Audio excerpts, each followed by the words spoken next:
దాశరథి శతకంలోని తర్వాతి పద్యము మీ అందరి కోసం. పెంపను తల్లివై కలుష బృంద సమాగమొందకుండ రక్షింపను తండ్రివై మెయి వసించు దశేంద్రియ రోగముల్ నివారింపను వెచ్చవై కృప గురించి పరంబుధిరంబుగాగ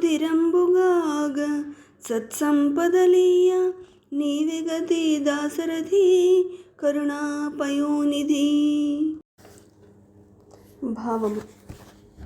శ్రీరామచంద్ర, పెంచడానికి అమ్మవై, పాపాలు అవి నన్ను చేరకుండా ఉండడానికి, నన్ను కాపాడడానికి తండ్రివై, శరీరంలో ఉండే 10 విధాలైన ఇంద్రియ రోగాలను నిలువరించడానికి వైద్యునివై, నాపై దయతలచి మోక్షాన్ని స్థిరపరుస్తూ మంచి సంపదలు ఇవ్వడానికి నాకు నీవే దిక్కు స్వామి.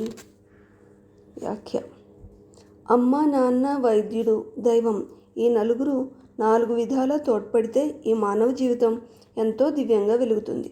అయితే ఆ రామయ్య తండ్రి ఈ 4 అవతారాలెత్తి మనని కాపాడితే అంతకన్నా కావాల్సిందేముంది?